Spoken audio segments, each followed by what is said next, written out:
Hello, welcome back to the podcast, everyone. If I look hot and sweaty on video, it's because I've just been sat in the garden. I have to make the most of this nice weather that we've had over the past few days in England, because up until now, summer has been pretty terrible weather-wise.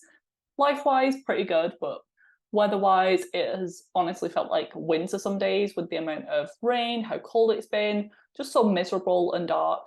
So as soon as that sun came out, I was in my garden on my sun lounger. I've been working, don't worry, I'm not just casually like sunbathing on a Monday afternoon, although that wouldn't be a problem if I was.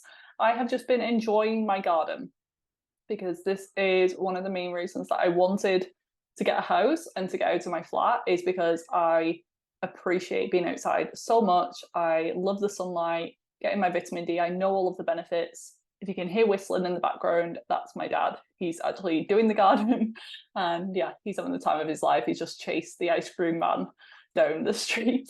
That was a pretty fun sight to watch.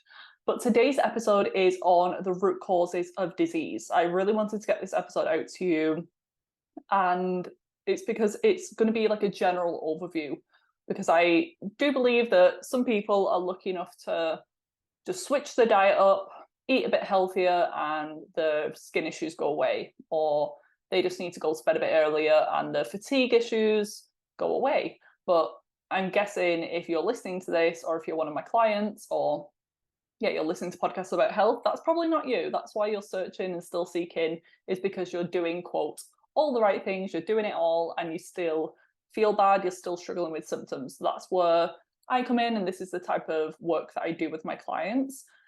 And there might be some simple things that you are overlooking. Some people do look over hydration, they look over the stress management aspect, but if you honestly feel like you're doing all of that and there's still something off, or sometimes it's that combined with some of this deeper work.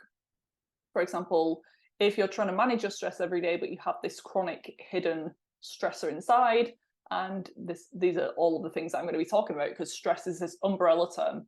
So these are not only the root causes of disease, in my opinion, but also the big hidden stressors in the body, so that crosses over. So yeah, you could be doing all of the meditation every day, doing this huge elaborate morning routine, but if you haven't addressed some of these things, that's probably why it's not working.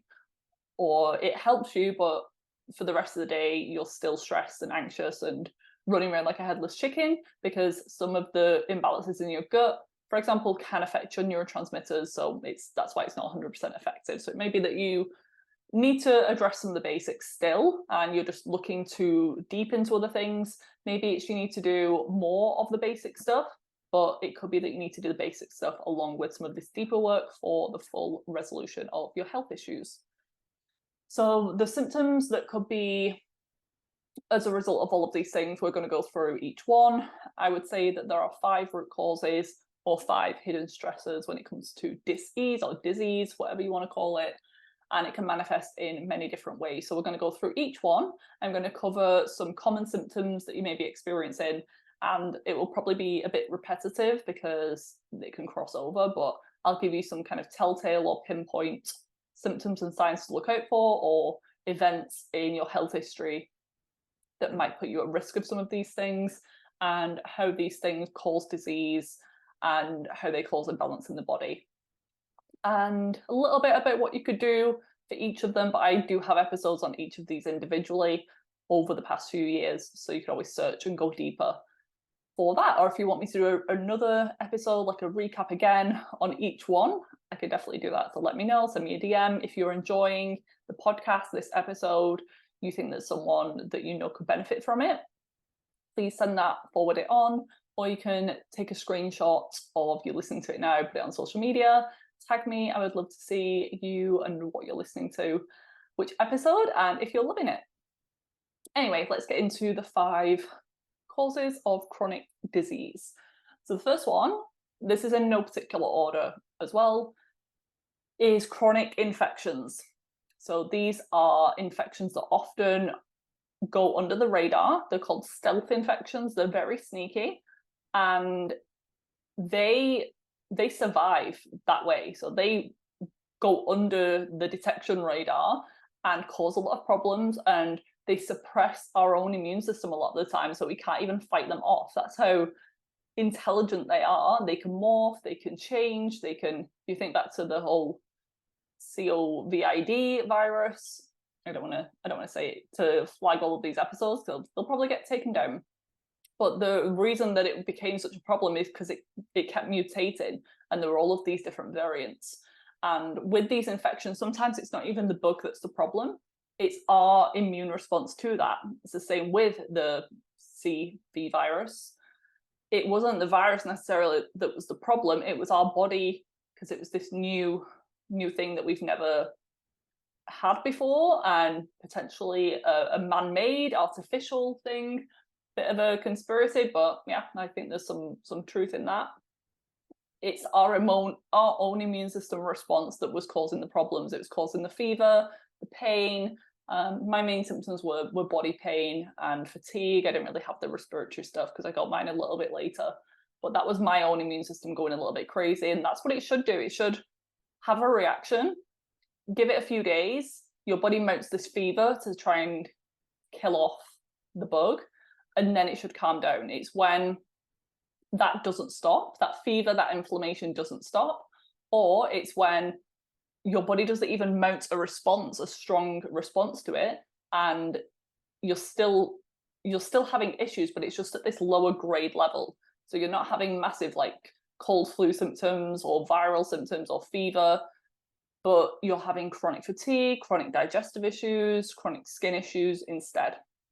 So it's just triggering, and it's just this low-grade inflammation, low-grade fire in the body that is still causing problems, but it's just like it's draining a battery, as opposed to it's this huge fire that needs to be dealt with right away. So the top chronic infections to consider, there are smaller, quote, smaller ones like SIBO, small intestine bacterial overgrowth, or SIFO, small intestine fungal overgrowth. But they usually go alongside other things, in my opinion. So I would be looking deeper at things like parasites. And there is always a further back root with all of these. So even though I'm calling it a root cause, with something like parasites, it can be a root cause. Someone may just need to get rid of the parasites, and then all of the symptoms improve. However, we have to also look back. Why do they have parasites in the first place? So it's not necessarily the first step.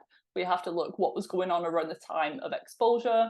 Were you really run down because you were working too hard? Had you already had some sort of high toxic load? Had you recently been on antibiotics that affected your gut microbiome and your defenses, so that when you did go to Thailand or Bali, you picked up a parasite and you needn't have even gone overseas to get the parasites? That's just a classic example. So don't be thinking, I've never traveled there, I've never been out the country. You can still have parasites because your local server at the restaurant might have been to those places, preparing your food, not washed his hands after going to the bathroom, and that's where you can pick up parasites. So we get them from the soil. We are animals at the end of the day. So I would say parasites is a deeper root cause, but don't be coming at me like that isn't still a root cause. We have to go back further. Stress is often involved in all of these different things. Stress can be linked to every symptom, and it can be a trigger and a driver of every condition out there. So obviously it ties in, and there's never just one thing. People usually have multiple different factors, but I would say parasites are a big one. Symptoms can include typical digestive issues, chronic skin rashes, even things like dairy allergies, dairy sensitivities, anal itching, bloating. It can cause a lot of neurological issues like headaches. Around the time that I'm recording this, it's the start of September, but there's actually been a thing in the news, the media, the past week, on a woman who went to the doctor with, I think, body pains to begin with, but then headaches and fatigue and bloating, and she had an MRI and it showed some sort of cyst lesion in her brain. So they operated on it, and they actually found a huge, I think it was not a hookworm, I can't remember the name, roundworm, in her brain. And they're like, oh my God, parasites are around us. And I'm like, yeah, of course. It's just that we don't do brain surgeries on people commonly, and looking for these things. And that was a very obvious example, but of course parasites can live throughout the body. They're not just localized to the digestive tract. Same with other problems. Things don't just occur in the vaginal tract or in the respiratory tract, they affect the system as a whole. So parasites, those are the most common symptoms I would see, especially if things get worse around the full moon, especially if you do have a history or past exposure to food poisoning, or you've even eaten a lot of sushi, you eat a lot of pork, that can be quite contaminated, especially if it's uncooked. If you are in nature quite a lot, if you go wild swimming, if you get your feet in the dirt and in the earth, if you've got pets, these are other risk factors. And then another chronic infection is the whole Lyme and co-infection category. So Lyme is Lyme disease, also known as Borrelia. So Borrelia burgdorferi is a bacteria, and this can affect the blood, and it can be very sneaky and can manifest as so many different conditions. Things like MS, chronic fatigue syndrome, fibromyalgia, chronic depression, can be linked to Lyme disease, autoimmune conditions as well. And often alongside Borrelia comes the co-infections. So this is things like Babesia, Bartonella, Ehrlichia. And this is definitely not somewhere to start if you're brand new. Maybe parasites they often go hand in hand too. But if you are very, very sick, complex case, all of that, you definitely want to consider Lyme. That was something that was picked up on my testing and was affecting me because it was suppressing my immune system, but also making my immune system go crazy in other ways. So it was this very confusing pattern. I often find that mold toxicity goes alongside Lyme. That's my next point. That's number 2 of the causes of disease, this toxicity piece.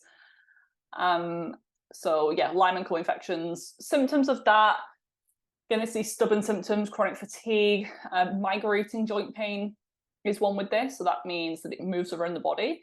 When you have something like arthritis, it typically affects the same joints and either one or both sides, depending on what type of arthritis, whether it's osteo, rheumatoid, whether there's any previous structural issues, if you have got a lot of wear and tear in your joints. Whereas joint pain from Lyme, it can come earlier in life. So it's not that you are 80 years old and there's a normal amount of joint pain that you're going to have. It's when you're 20, 30, 40, 50, and it's migrating. So it's starting in the knees, maybe the next day it's in your shoulder, maybe the next day it's in your hips, and it can go alongside things like fatigue, a lot of brain fog, a lot of neurological issues, nerve issues, headaches, migraines, skin rashes, hives, autoimmunity, sensitivities. It can make you very sensitive. That's how it was manifesting in my body. But there is this big connection with mold and that one. So that would be my top number 1 point, is look into chronic infections. You can do blood tests for Lyme co-infections. With parasites, there's no gold standard 100% accurate test. That's the problem. And I've had people do stool tests before. I've already been convinced that they have parasites because of their symptoms. So I've started them on a parasite cleanse, but we've done a stool test at the same time just because they want to, just for peace of mind. And the stool test comes back on a Monday showing nothing, no parasites. They are testing 6 out of potentially thousands. So that's another reason that it can show negative, because they're just not looking comprehensively enough. But I've already got them started on a parasite cleanse in the weeks leading up to the results, and they're already passing parasites and they can visibly see them. So if that's not proof, I don't know what is. Number 2, I mentioned this toxicity piece when it comes to root causes of disease, or this common hidden form of stress in the body. Mold is a huge one, but I'm also talking about heavy metals here and glyphosate. So glyphosate is a common pesticide that's sprayed on foods. It might also be called Roundup, if you've heard of that before.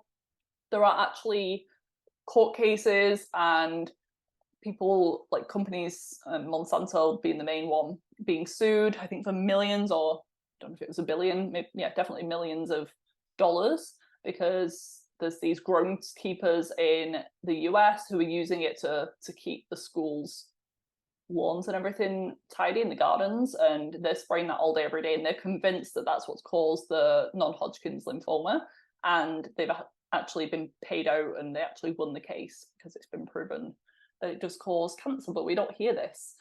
And you don't have to be spraying it in a farming field every day to be exposed. We're getting this from our food if it's non-organic. This is why I'm such a big advocate of organic food whenever possible. I do wish all food was organic, and that is just what standard is. That's how it used to be. But unfortunately now we have to pay a premium to get clean, real food. And the stuff that we get easily and for cheaper has lingering residue of pesticides on there. You can soak it, you can Google how to like reduce pesticides, things like bicarb, apple cider vinegar. You can peel vegetables, you can buy the clean 15 as opposed to the dirty dozen. Google all of this for some more information. But long term, maybe when you are spending a little bit less on treatments and therapies and coaches, please prioritize clean food. The foundations of health, I believe, and I've heard this before, I can't remember who from, but she said that clean food, clean air, clean water are the absolute foundations of health. And maybe in the short term, they're not going to cause massive radical improvements, because maybe taking a supplement is more worth your money in the short term, but definitely long term, if you can afford to, prioritize it in organic as much as possible, because glyphosate, the way that it works is on bacteria. So it interferes with bacteria and organisms and the different, it's called the shikimate pathway in the reproductive cycle and all of that. And that's how it affects plants and stops predators and bugs and insects from killing them. That's how a pesticide works. It protects the plant, so to speak, as opposed to natural organic farming methods. They use other insects sometimes, they use other more natural things, and the plant becomes stronger in itself. It produces more antioxidants as a result, because it's forced to defend itself. And those antioxidants are what benefit us as humans. So in terms of a macronutrient, the difference between an organic apple versus a regular apple is going to be similar amount of carbs and sugars and fiber. But in terms of the micronutrient, the organic is absolutely going to be higher with things like polyphenols, because it's not been mollycoddled, it's not been wrapped in cotton wool, and it's had to defend itself as nature intended. So with glyphosate, yeah, we definitely want to look out for it. We can test this with a urine test. So Great Plains Labs, which are now known as Mosaic Diagnostics. I'm pretty sure that's a recent change of name, but they do a urine test. They do a whole toxicity panel with other things, but they do a glyphosate add-on with things like an organic acid test. You can check for glyphosate too. And pretty much everyone's test that I've ever seen has some on there, and pretty significant levels too. There have been studies, I think it was a few decades ago now, but a family, I think in Sweden, they went fully organic for a week or two, and they had the toxicity levels tested before and after, and they had quite a significant reduction within a couple of weeks. So it may take time to fully get all of that stuff out, and we are all in some degree ongoingly exposed, because if we don't eat organic at home, if we go to a restaurant, they're probably not going to be serving organic and using coconut oil to fry in. But if we can do the best that we can most of the time, this is where we get all of the benefits, because we can't be perfect. But if 90% of the time at home, we're doing the best that we can, we've got our air filters going, we eat organic and clean, we take our supplements, then that means that when we do go on holiday, we do travel, we go into the city, it's not as problematic as just not doing anything. Symptoms for glyphosate. I was talking about the reason that it works, is that it works on the shikimate pathway in organisms. And Monsanto claim that it doesn't affect humans because we aren't insects, but if we think of our gut bacteria, they also run off this shikimate pathway, and all of the bacteria in our body do as well. So it may be not affecting human cells, but it is affecting bacterial cells, and we are made of primarily bacteria. We are more bacterial than we are human in terms of cell count. I think for every one human cell, there's 4 bacterial cells. So they're in us, they're on us, and they contribute to our health and our immune system. So that's the problem that it's causing, is that it's being detrimental to our gut health, and it's acting similar to low-dose antibiotics. Just every day we're getting a little dose of antibiotics with our vegetables. We're trying to be healthy, And I'd rather you eat non-organic vegetables than none at all. Same with meat. But we just have to think of the overall exposure over time, combined with other toxins that we don't have 100% control over. It's just a little bit of this, a little bit of that. Over 10 years, the study that they've done might have been on 5 years that it's completely safe. But what about 40 years later when we've had all of these things for a long period of time? Is this where a lot of chronic health issues come in? My guess is yes. And then the other two in the toxicity category that I want to talk about are heavy metals and mold. These can cause similar symptoms as well. With heavy metals, there can be more fatigue, there can be neurological issues, they can be digestive issues, can be linked to autoimmune, can be linked to nerve pains. What else? Yeah, they're the main ones, but there's so many others. Like certain heavy metals are linked to thyroid conditions, and with mold, there are a few more telltale signs with this one. So you can have a lot of static shocks. You can have issues with sleep. So people with chronic insomnia can often have issues with mold. You can have like a crawling sensation on your body. You can have sinus issues, asthma, respiratory issues. You can have skin rashes, brain fog, fatigue are the big ones. You can have joint pain that's just general and just this heaviness and sluggishness in the body. Sensitivity to light, it can make you very chemically sensitive. I've done a lot of podcast episodes on mold because it was such a significant factor for me, as are all of these, but mold was the biggest one. Probably followed by parasites, probably followed by, say, like nutrient deficiencies. I'd say are the next one, like mineral imbalances and nutrient deficiencies, which we're going to come on to. So the thing is with mold is that not all mold is bad. Mold outside where it should be is fine. Whereas mold in our living situation, indoors, when it is like certain types of mold as well, and if there's been water damage and if they're feeding on the building materials, this is where it becomes a problem and it's unnatural. And there's 25% of the population that have genetics that make them more susceptible to mold. I do find they cross over quite a lot with the same genes that lead to autoimmunity. So they're called HLA genes. They can also code for gluten intolerance and celiac. And we just tend to be more reactive and sensitive people in general. I'm definitely one of them. And I don't need a lab test to tell me that, but I have had my HLA genes tested and I do have them. And that's how it can be that there's a family and only one of them is sick. It's usually the woman, unfortunately, but she's the one with all of the health issues.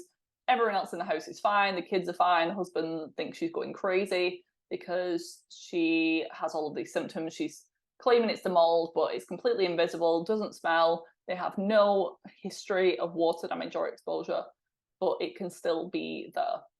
And that's the scary thing. It can be hidden. It is majority of the time. But if you are seeing signs of high humidity, so if your windows are all foggy and have condensation on every morning, if you have a dehumidifier on, it's pulling a lot of water out of the air, if you dry your washing inside, if you have damp patches on the wall, if you have visible mold, if you have like wet carpets, if you've ever had a leak or a flood or a burst pipe, or you know that previous tenants or homeowners have. There are just so many signs. And again, I have more episodes and I actually have a full mold course. It's called the Mold Recovery Course that's got all of this and how to heal from mold exposure. So I'll put that in the episode show notes. But it can be so sneaky. It's another one like Lyme. They're known as the great mimickers. And this is how it can cause so many issues. I do believe that even my PCOS, polycystic ovarian syndrome, was caused by mold. And you wouldn't see that anywhere in the literature, but it just makes so much sense.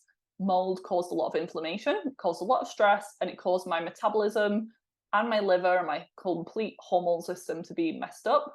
And for me, that manifested as PCOS. For someone else, it might manifest as endometriosis, depression, brain fog, all of the common offenders that I've mentioned today. But yeah, definitely fatigue, brain fog, and chronic sensitivities to food and chemicals would be top suspicions. I'd be waving my red flag. So with testing mold, you can test your home and you can test your body. I go more into this and allow you to buy a test through me through the mold course. But the body test is from Mosaic Diagnostics again. It's a urine test. The home test is from a company called Immunolytics. It's a mold plate test, which also has its drawbacks, and there's no perfect test out there, but I think it just gives good insight. You can even get mold like damp meters. So you can buy them off Amazon, and it's like a little radar. You can just stick the little pin near your wall or in your wall, and it will show you how much moisture is in there. So I find that they're pretty accurate. And solutions for these two, with heavy metals, you want to try and limit the exposure as much as possible. Some of them, I love how all of these tie together, but some of the heavy metals can be coming from dental stuff, which is the next point. It can be coming from contaminated foods, contaminated water, air pollution. It can be coming from the type of work that you do. If you work with cars, if you work with, I don't know, like I have a client who works with clocks and she's exposed to some sort of, I don't know if it's mercury or some other thing. If you work in dentistry, you might be being exposed unknowingly. And then with mold treatment, you also want to try and avoid the exposure as much as possible, which is easier said than done. But you can also support your body's detoxification, so allowing it to kind of flush through the body instead of just staying stagnant and making you really sick. You want to make sure that you're not constipated, that your liver, your gallbladder, your bile is moving, your kidneys are supported. You want to do things like binders, air filters, dehumidifiers. You want to spend as much time as you can outdoors. You want to work on the limbic system rewiring, because when you've been exposed to mold and things like Lyme and just chronic trauma in general, your body can go into what's known as the cell danger response, where even if you remove the trigger, you're still symptomatic, you're still struggling, because your body thinks that the threat is still there. So doing limbic system and nervous system rewiring, you can do vagal nerve support. I touch on this in the mold course briefly, but there are further courses as well that can help you, like primal trust, to really shift that body out of fight and flight, sympathetic, I'm going to die mode, to rest, digest, heal state, which is where you do need to be in order to heal. Point 3, in terms of the root causes of disease, is hidden dental issues. This can be hidden infections.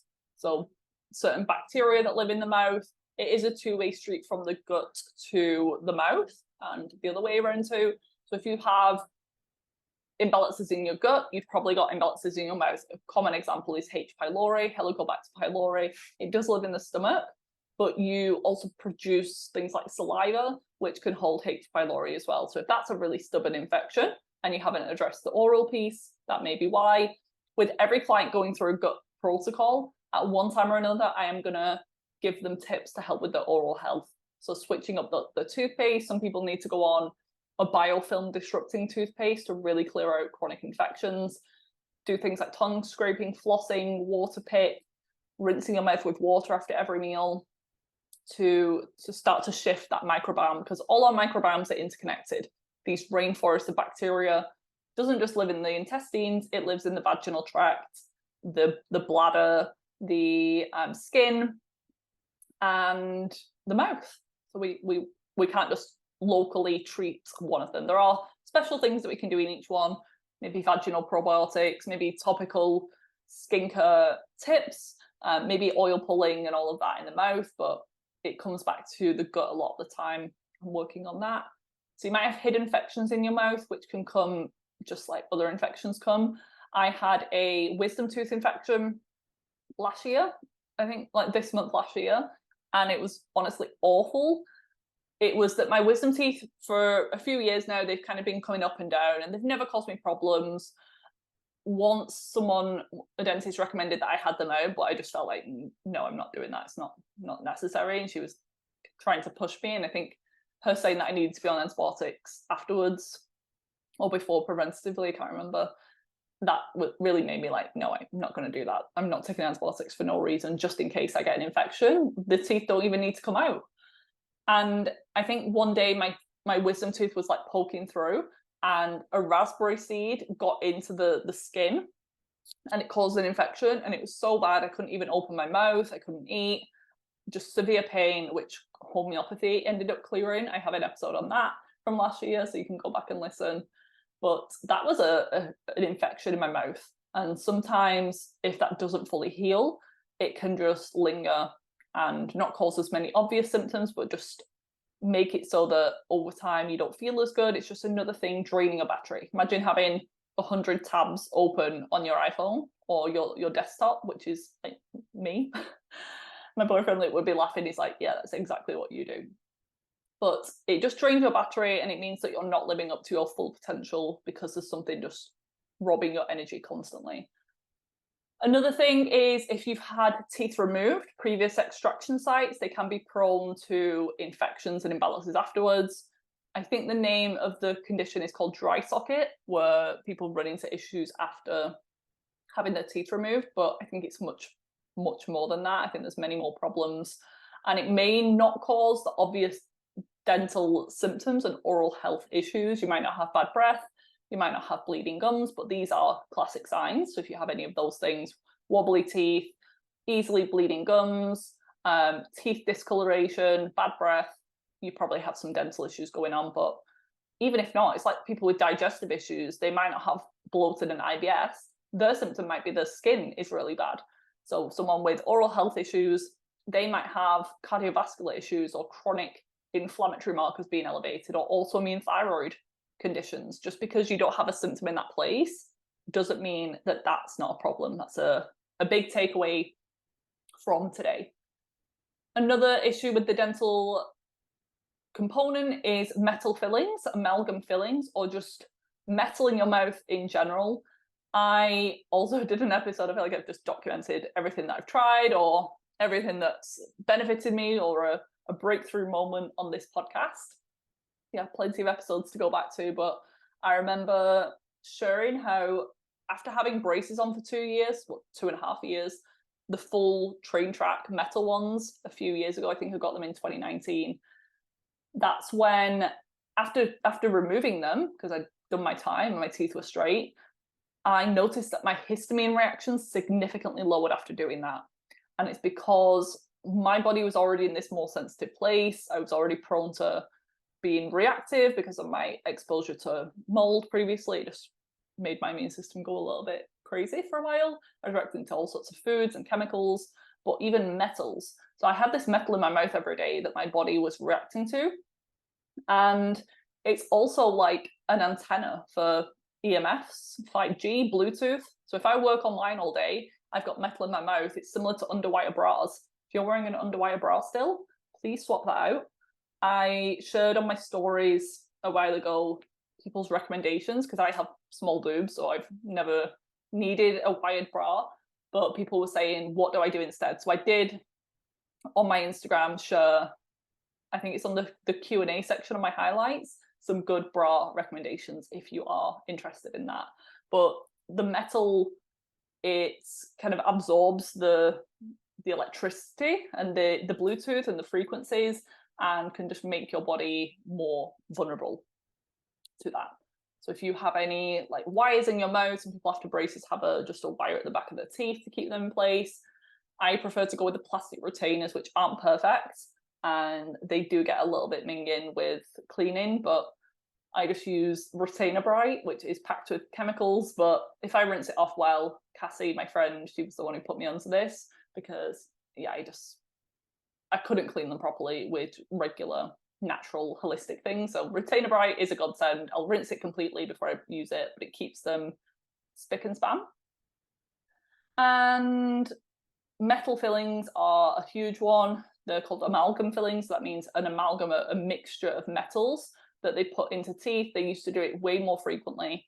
My mum and dad, they never had any any dental issues, but they said in the 60s or 70s, the dentist nearby, he just put metal fillings in loads of children's teeth as a preventative, which is just insane. And my dad still got all of his fillings, whereas my mum had hers removed a few years ago because she was dealing with autoimmunity, and having those removed dropped her thyroid antibodies by around 100 points over the next year. And we did that pretty controlled, so we know it was definitely that. She didn't do anything else too crazy. The other thing that brought her antibodies down was going gluten-free, if you were interested. They're still not zero.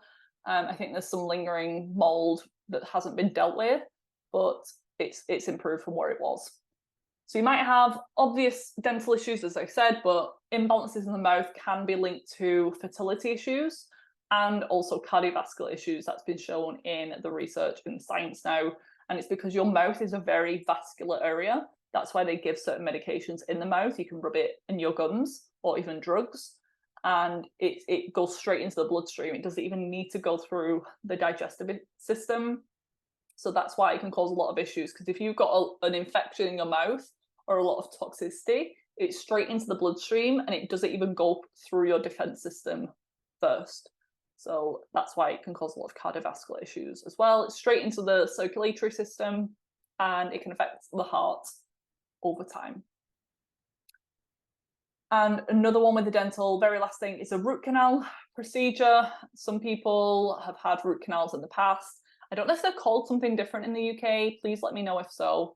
I should have looked into this, but there's certain documentaries on this. I think it's called The Root Cause, which is very fitting to this episode. But if you want to learn a little bit more about root canals and the dangers, sometimes it is necessary. I'm not a dentist and don't have major experience in dentistry, but from what I've heard, sometimes it is necessary and it can be done safely if it's like fully cleaned and it repairs well and all of that.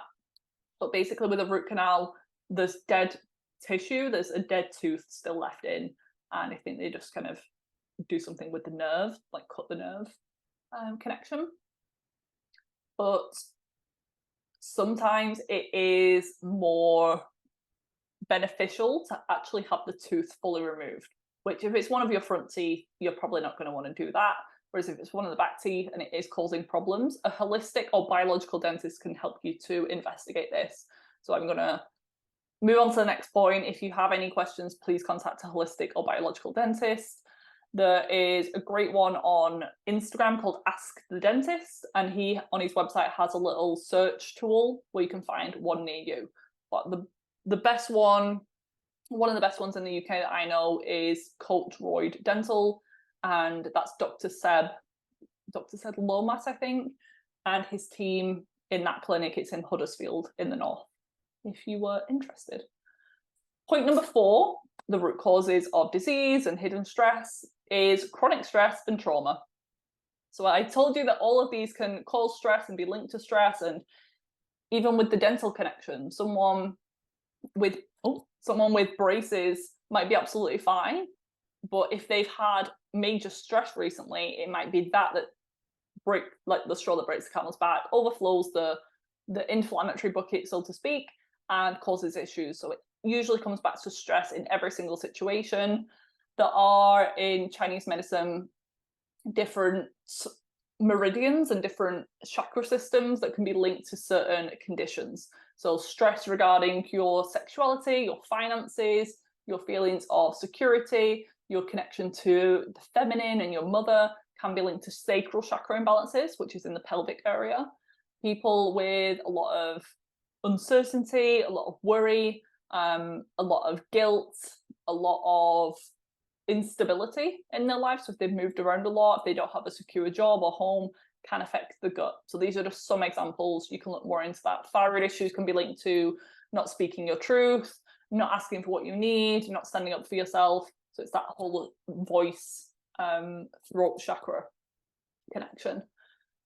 So chronic stress is a huge problem, and we're living in a world where this is another one that's kind of unavoidable. There are so many things that you can do to mitigate that, and the goal isn't to not have any stress. That's not realistic, and that's not the goal. We've evolved as humans to where we are today through a ton of stress, and some of it a lot worse than it is now. That was life-threatening stress a lot of the time. Famine, being chased by saber-toothed tigers, having to fight for camps, all of that, we've survived that and we came out stronger and better. But now stress is just low grade, not as life-threatening for most people, but it's social media, it's Wi-Fi, it's pollution, it's a job that we don't like, we're not feeling fulfilled, we're comparing ourselves on social media, we are in toxic relationships, we have imbalanced circadian rhythms because we're not getting out into nature anymore. These are the stressors, and there's a lot more of them, and it causes a lot of issues. So stress can weaken your immune system, and if you Google adrenal symptoms, then this is probably the main thing that it's going to manifest as, but it can cause every condition that I can name. Stress can worsen all of them. So classic adrenal symptoms, your adrenal glands are your stress glands. They sit on top of your kidneys. They produce cortisol and adrenaline and some other things like androgens and some testosterone. But you might have issues with your energy. You might just struggle to get out of bed in the morning. You might be wired and tired at night. So really overtired but can't get to sleep. You might get a second wind of energy at night just before you're meant to go to bed. You feel like cleaning the house. You might have a 3 to 4 p.m. slump. You might have dizziness upon standing. You might feel like you have palpitations. You're very reactive. Someone scares you and you feel like you're going to have a heart attack, or the phone rings, someone knocks at the doors and you're jumping out your skin. That can be adrenal stuff. Sleep issues, you can't get to sleep, you're waking up multiple times, your blood sugar's all over the place, you feel depressed, you feel like you're procrastinating, you're anxious, you just have this cloud over you. They are some of the main adrenal-based symptoms and signs of chronic stress. And then with trauma, this is a whole category within itself. I have an episode with Nikki Gratrix on trauma. I think it's between like episode 50 and 100, so I'll just search her name. And I'll link it in the show notes actually to this episode because it's such a good one. It covers what she means by trauma, what is meant by trauma, because there's little t trauma and there's big T trauma. People usually go straight to the big T trauma and they think, I don't have anything like that ever in my life, so I'm not stressed, I don't have trauma, because they haven't been abused or neglected or raped or witnessed a murder or anything like that. But little t trauma can be being bullied as a child, or being from a divorced family, divorced parents. Could be growing up with a mom with anxiety or depression, or a dad with alcohol issues. It could be feeling lonely or being made fun of once at school because you got an answer wrong. That is little t trauma. And especially under the age of 7, it's quite significant, because then that can affect the subconscious mind, and it can still impact us now as adults. It can change our stress resilience, and it can make us more susceptible to stress. So in terms of trauma, that episode goes more into what I mean by trauma and a lot of solutions. So I'm a big fan of somatic work. A group program that I'm going to do in October is going to be all on, not on trauma healing, so I don't want to say that and claim that, but most people have trauma, and I've managed to help so many of my clients overcome their health issues and therefore be able to rewire their mind, reprogram their subconscious, and just improve their mindset and their optimism in general. So the group program, just a little interjection here, is going to be in October. The first live call is going to be on the 18th. I'm looking for 10 ladies who are going to join me on this 6-week journey. And we're going to be talking all about the physical and energetic, emotional, spiritual side of things when it comes to women's health, hormone balancing. And you'll really get so much education and information, a chance to have a one-to-one call with me that I can help you rewire some of those beliefs and release some of that negativity and that blocked energy out of the body, and practice some of the tools that I've been learning in my certification recently. So very excited for that. If you're interested, please let me know. I am saying, if you are interested, send me a DM on Instagram. I'm at Viva Natural Health, and there'll be more information to come. But if you're like, yeah, that sounds good, just from what I've told you today, you can sign up right now and claim your space, because there's only limited availability for this initial round. It's going to be a beta test round, kind of like a practice round, just to make sure all of the information flows well. And just based on your feedback, I want to improve things even more so that I can release it again as a more regular thing in 2024. So if you don't mind providing feedback at the end for a lower cost option, and you want to end the year, you want to end 2023 on a high, and having made some changes, investing in your physical body and your mental health, then I would love to have you. Please send me a message, and this is available to any woman wherever you are in the world. I just want to review, make sure it was a good fit beforehand, but yeah, I would love to have you if you're interested. The fifth and final root cause of disease and chronic stress, in my opinion, is nutrient deficiencies and / mineral imbalances. They often go together. And I once heard, I think it was someone talking about cancer, and they said cancer is either a state of toxicity or deficiency. But I feel like that could be linked to any condition. There's going to be some sort of toxicity with metals and molds and glyphosate and parabens and pollutants, but also a state of deficiency at the same time, or maybe one or the other, but usually both. So with nutrient deficiencies / mineral imbalances, we can acquire these for a number of reasons. The fact that food is just so depleted these days is probably the number one thing. And most people listening to this are already going to be eating a healthy diet. I'm not probably talking to someone who's still eating McDonald's frequently and is eating like frozen meals and microwave meals every day of the week. You're probably making an effort, not perfect, but trying your best.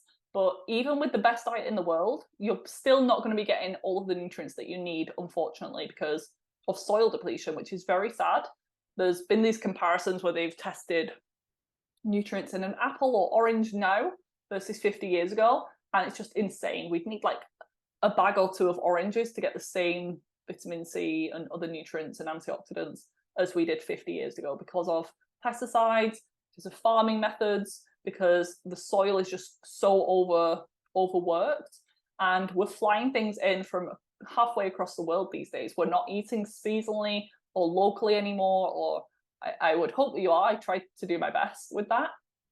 But as soon as something is picked or harvested, it starts to lose nutrients. So if you're eating bananas in the middle of winter in England, and they've been flown in from wherever, Costa Rica, even though it's a healthier choice than a chocolate bar, it's not got all of the nutrients that you would expect to, unfortunately. Then things like medication affect our nutrients and cause mineral imbalances. The birth control pill is a huge one that most of you have probably had some experience with. Synthetic birth control, synthetic hormones, the pill, the patch, the injection, the IUD, whichever one, they're all as bad as each other, to be honest. Even the non-hormonal one, like the copper IUD, that is directly causing mineral imbalances because it has copper in there in isolation, and copper and zinc and other minerals work together synergistically, or should do. So medications like antidepressants, pain relieving medications, stomach acid blockers, PPIs, and omeprazole, lansoprazole, all of that works in a bit of a different way. It doesn't directly deplete the nutrients like the birth control pill does, but it affects your absorption of them. So that category has been linked to things like B12 deficiency and a lot of neurological disorders in later years, like Alzheimer's. It does increase your risk of that. It does affect things like bone health long term, because you need minerals and strong stomach acid to have good bone health in the long run. And then stress. Surprise, surprise, stress is a huge depleter of minerals and nutrients. It causes mineral imbalances. And in terms of symptoms, I would start by looking at your hair, skin, and nails. Because if those things have problems, if you have dry, brittle hair, your hair's falling out, it's graying prematurely, your nails are really ridged and weak, they snap and bend really easily, they have white spots on there. If your tongue is very coated, it has a lot of cracks, if your skin has a lot of breakouts and rashes, then you probably have mineral deficiencies and nutrient imbalances, because that is like the lowest priority for the body. So if you have a limited amount of nutrition every day, your body will not put that to glowing skin and a head full of luscious locks. It will put it to keeping your heart pumping, keeping your liver filtering, keeping your lungs breathing. And that is a classic sign. So if you see that you have problems in those areas, then that's a sign that your body doesn't have enough to go around and it's already limited. So you definitely need to up your levels. It can link to other things as well. Like you need magnesium to produce energy. So if you're deficient, then you probably have fatigue. You need minerals like zinc to have a strong immune system, strong stomach acid. So if you're deficient, you might have signs of low stomach acid, digestive issues, and frequent infections. If you have a selenium deficiency, you might have issues with your metabolism and thyroid, because selenium is involved in T4 to T3 conversion and protecting the thyroid gland from damage. So you might have weight gain, you might have fatigue, you might have depression, you might feel cold all the time because of a selenium/thyroid issue. Okay, my voice is starting to break. So testing for nutrient deficiencies, I prefer to start with mineral imbalances because that's the easier to test. And it's a low invasive test, low cost. It's a hair sample, the test that I use. This is good for every mineral apart from iron. Iron is best tested through blood, as are some other nutrients like vitamin D, B12, although that can also be tested through urine. So minerals are good tested through the hair because they're found inside the cells. Minerals like magnesium aren't just found floating around the bloodstream.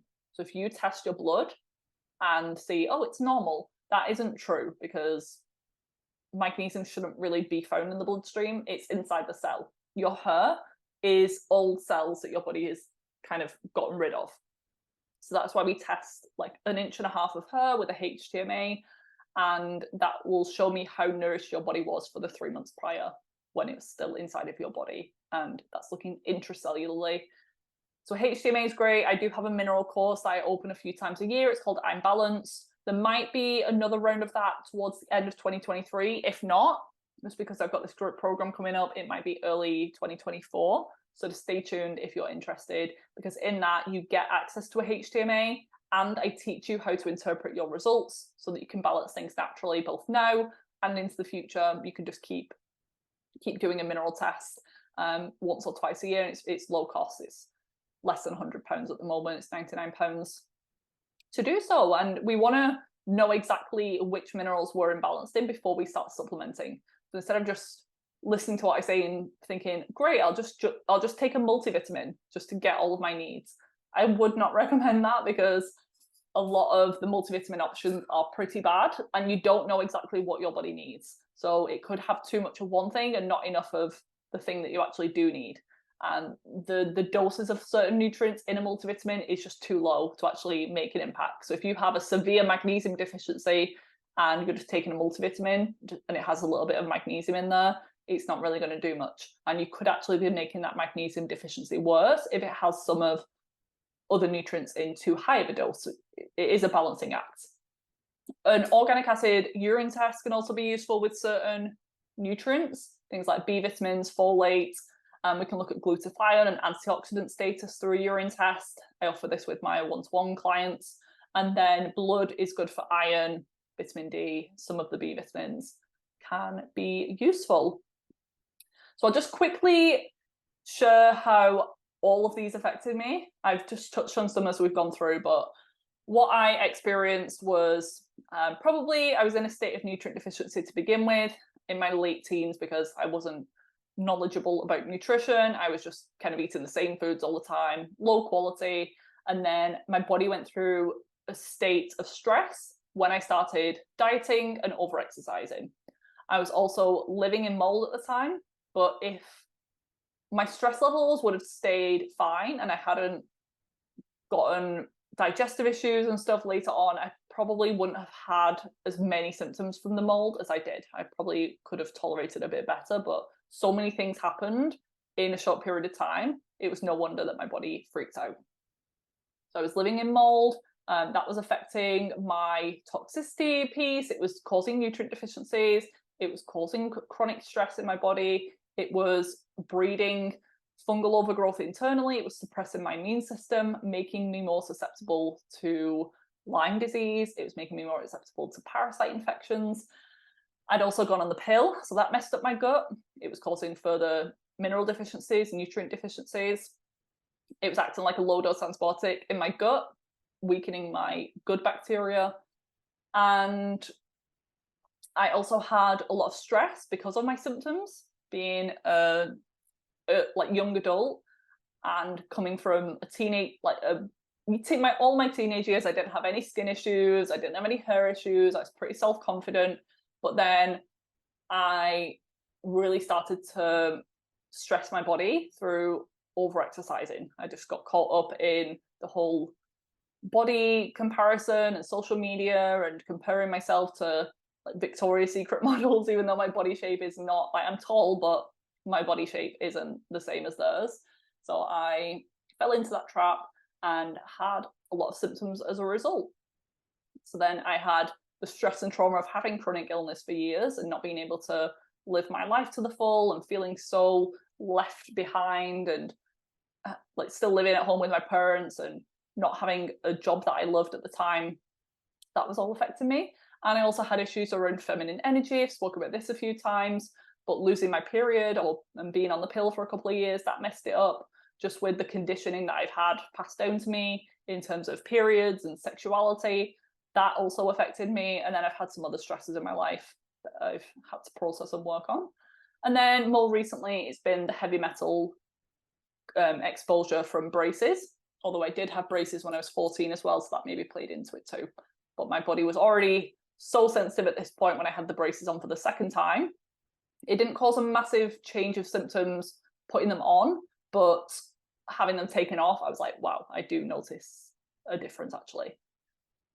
Okay, so just to recap and finish up, the 5 root causes of disease, in my opinion, are chronic infections, toxicity, hidden dental issues, chronic stress and trauma, and nutrient deficiencies. If you are listening to this now and you're like, where the hell do I start? Then my top recommendation would be my root cause relief package. This would give us the opportunity, me and you, to go deep into all of these things and rule them in, or rule them out as being a factor. There is a test included in this package. It's the HTMA, so that final marker of mineral imbalances that I said. We would definitely help to investigate that. But if you want to do more testing, or if I feel like it would be valuable, then we have access to the best tests in the world, the urine test, the hormone test, the stool test that I've mentioned today. But sometimes it's not even needed. My experience now and my questioning and how deep we go with your health history, I have a pretty good idea a lot of the time based on your journey as to which one of these is a factor. Like if you got sick after an insect bite, I'm thinking maybe Lyme and co-infections. If you got really sick after having a mouthful of metal fillings put in, or after you started work at a moldy dentist office, then I'm like, okay, maybe toxicity is part of this piece too. So my root cause relief package is 6 months of us working together really closely, and that is a really good amount of time to start to get a hold on things, figure out what's going on. I help you identify and address the root causes of your health issues. And if you remember from the start, there's usually more than one. So I'm taking on, I have space from when I'm recording 2 clients for the rest of the month. So if you're interested, if you want to snag your space, let me know. There is now an application process. So it's up to you. If you want to apply, you fill out a form, just tell me a little bit more about your situation. And then if I feel like I can help you, then we're good to go. If I have a few more questions, if I'm not sure, then I'll be in touch with you. Otherwise, if you have more questions and you're like, I'm not sure, I don't want to like apply because I want to chat a little bit further, then you have the option to do so. The enrollment call is now for a small fee. It used to be free, but a lot of people were just taking the mick, honestly, with booking calls like frequently and just wanting free advice, or booking a call and not showing up and wasting my time. So I've had to start charging for them. So apologies if you never like did that, but It's only £40. And if you do sign up after that to the one-to-one package, you do get that deducted from the total price. And there is a payment plan option available for the root cause relief package as well. If paying in full isn't in your ballpark at the moment, there's information on that on my webpage. I'll put that in the episode show notes. And yeah, you can book an enrollment call if you do want to chat further before going ahead. That's absolutely fine. And that's a 30-minute call just for us to connect. And if I don't think I can help you, you'll be refunded, and I will try and point you in a different direction. So yeah, just know that it's kind of a guarantee you'll get help, whether it's with me or with someone else. So I hope you enjoyed this episode. I know it's been a information-packed one. You might want to go back several times or listen to me in half speed if needed, but I wish I would have known this right at the start of my healing journey, because it would save so much time, because I was just looking at PCOS and SIBO and IBS and anxiety as my problems, when in fact they were symptoms of deeper issues. These are the deep issues that you want to be looking at. If you're doing all of the basics, if you're struggling, please investigate these. Enjoy the rest of your day wherever you're at, and I will see you back here next week for another episode. I really hope you enjoyed this episode. If you did, I would love for you to leave me a rating and review on your podcast app, as this helps to support the show and it allows it to reach more people with this valuable information. Come and say hi over on Instagram. I'm at Viva Natural Health. And if you haven't already, check out my website, vivanaturalhealth.co.uk, for tons more free resources and to discover how I could support you further. I currently offer one-on-one consultation packages if you want my top level support, then more affordable group programs and self-paced online courses. So there really is something for everyone. Enjoy the rest of your day, and I'll see you back here next week for another episode.